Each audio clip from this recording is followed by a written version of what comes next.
The internet is a forest, vast and deep and teeming with life. People connect and communicate and share, or go it alone. But a forest is camouflage too, and make no mistake, every forest has its predators. But how can you tell? How can you tell the intentions behind a forum post or a 100 by 100 pixel avatar? Today, we'll investigate one of the oddest, inexhaustible collections of comments on the web, where the camouflage is thickest. Welcome to Nothing is Revealed.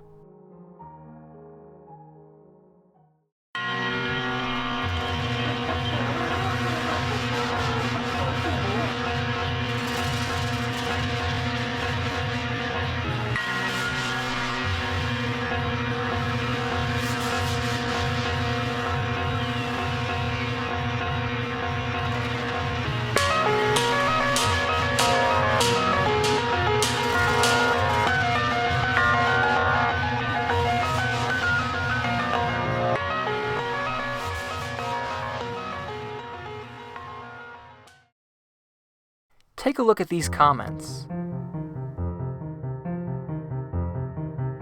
Their sheer length, their rambling, semi-coherent nature, the repetition of key words, Captain Kutchie, key lime pie, Anita Pelayas, and so on. There are hundreds of these all over the internet. On forgotten blogs from 2011, on a TMZ article buried under 1,000 other comments, on a cooking website, on Facebook, on a Google book review, on local newspaper sites, on an obituary website.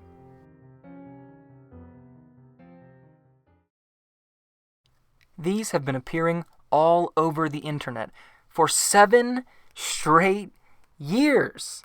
7 years. Some of the comments are oddly lucid. Some are pure, formulaic drivel about key lime pies and burger flipping captains and miscellaneous celebrities. The weirdest ones are both, coherent in parts, but devolving into mania at random. Rev up your theory engines, folks, because this mystery is all over the map. Funniest of all, when you Google Captain Kutchie key lime pie, you don't get a Gizmodo expose of the mystery. You don't get Wired or Vice or any other publications. You get Reddit investigations. And you get the comments themselves. Go, try it. You'll see what I mean. And after watching this video, you may just see these comments out in the wild. Like so many compelling digital mysteries, a Redditor and friends were the first to stumble upon this case. When they saw one of these bizarre comments on their college paper site, they became fascinated and obsessed. The larger unresolved mysteries community descended on their unanswered questions. Who was the commenter, Jake Carson? Who was Captain Kutchie Pelayas? What about his wife, Anita Pelayas? Were they real people at all? Did they really have a restaurant with key lime pie worthy of these insane comments? Just how many of these comments are there? And why this specific geographic location, the Biltmore Estate, Asheville, North Carolina?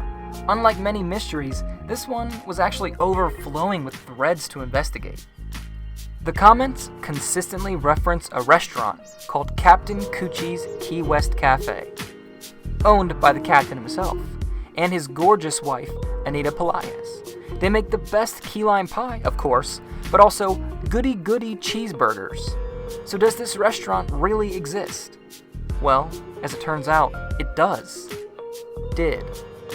The kind folks on the Asheville Subreddit confirmed that it was a small, tropical-themed bar and grill type joint. It's now just a husk.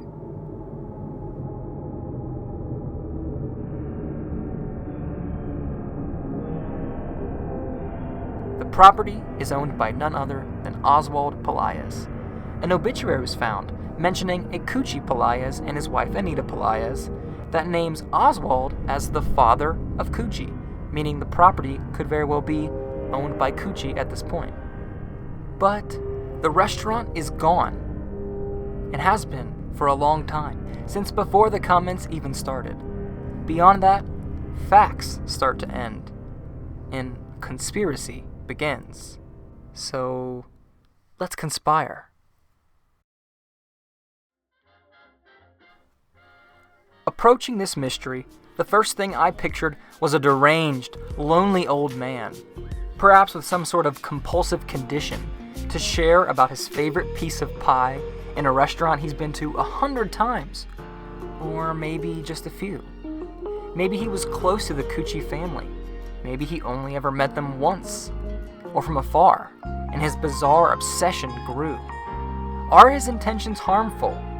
Maybe not. Is he unaware of the societal lines he's crossing? Maybe so. It's a perfect balance of kinda funny and unsettling. It's the weird, stilted language, the random capitalization of mid-sentence words, the desire to share opinions and make jokes about the pop culture of yesterday. Don Rickles, Johnny Carson, Steve Martin. These men are now old or have passed away. Then, of course, he has to mention Obama and Trump and other more recent events like NBA star Kobe Bryant's retirement. And this line from the Facebook: I tried the Captain Kutchie key lime pies, and those pie-gasms healed all my symptoms. Pie-gasms? Pie-gasms! I ask, have you ever seen an elderly person who writes like this on Facebook?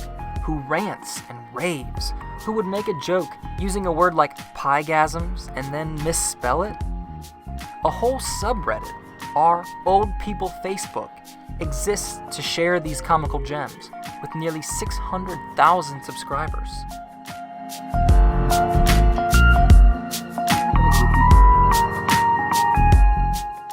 But then I thought a little deeper. This deranged old man or woman would have to be pretty prolific to write this many comments. Is there a whole legion of elderly or crazy key lime pie fans?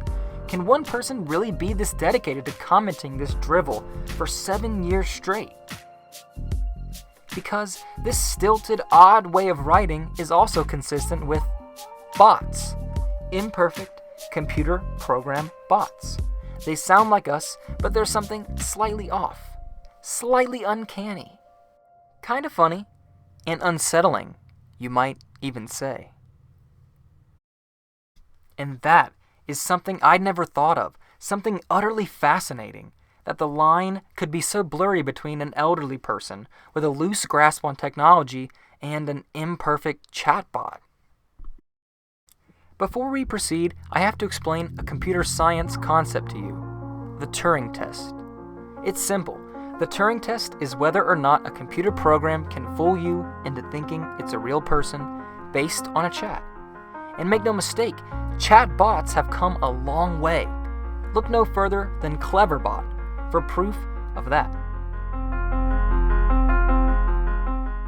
But for the most part, people are still able to tell when they're speaking to a computer or a person, given a long enough conversation.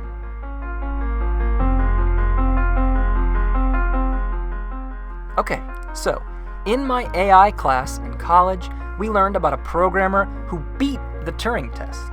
He programmed a chatbot called Eugene that was convincing enough to fool 1/3 of the human judges into thinking Eugene was a real boy.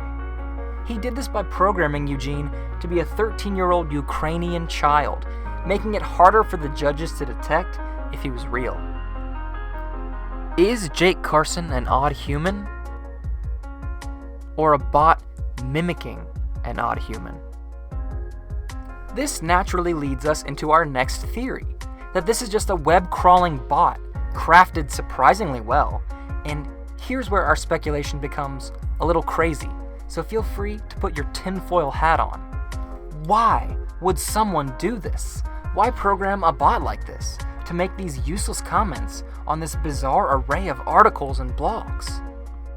Maybe It's a bot made to increase traffic and game the algorithms of the web. By generating nonsense comments, it can boost comment numbers on blogs and such. The term SEO, search engine optimization, just means getting as many visitors to your site as possible, due to the site showing up on as many Google web searches as possible. Well, here's the thing. Some studies show that more comments on a site mean better SEO. So a bot like this becomes, in a roundabout way, a guerrilla marketing tool. People would pay for that. But it still doesn't account for the bizarrely specific subject matter. Then, of course, maybe someone just made the bot for fun. But maybe it's a test, a Turing test. And we're all the judges, the whole world, and how many of us bought it.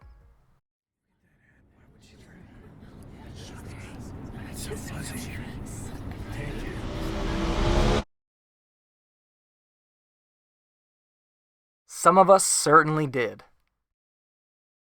At least, those two theories are where I called it in my head. But I called it too soon, because there is one more detail. This commenter remembers an autistic or developmentally disabled guy that either worked there or just hung around, trying to get people to order the key lime pie. Is this the missing piece? This mystery person lines up with some of the more lucid comments. Claims to have worked there? Check. Pie enthusiast? Check. Shows signs of autism like heavily scripted and repetitive speech patterns, and a laser focus on just a few subjects? Check. Is this our deranged old man? Who can say? Unfortunately, I don't have a definitive answer for you. For this one, we can only speculate. There's so much evidence for why it couldn't be one person or a broken bot. But I will say that we of Nothing Is Revealed are listening.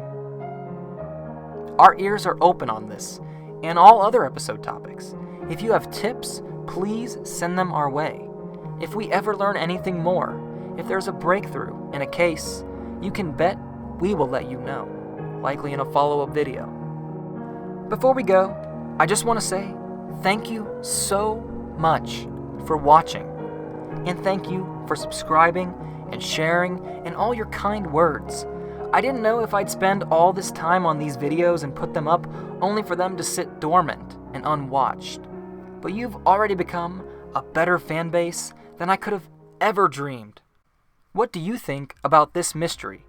Do any of my theories tickle your fancy? Got a theory of your own? Leave a comment below. As always, you can reach the show via email or Twitter. A big thanks to the Unresolved Mysteries community for their detective work. And again, thank you for watching.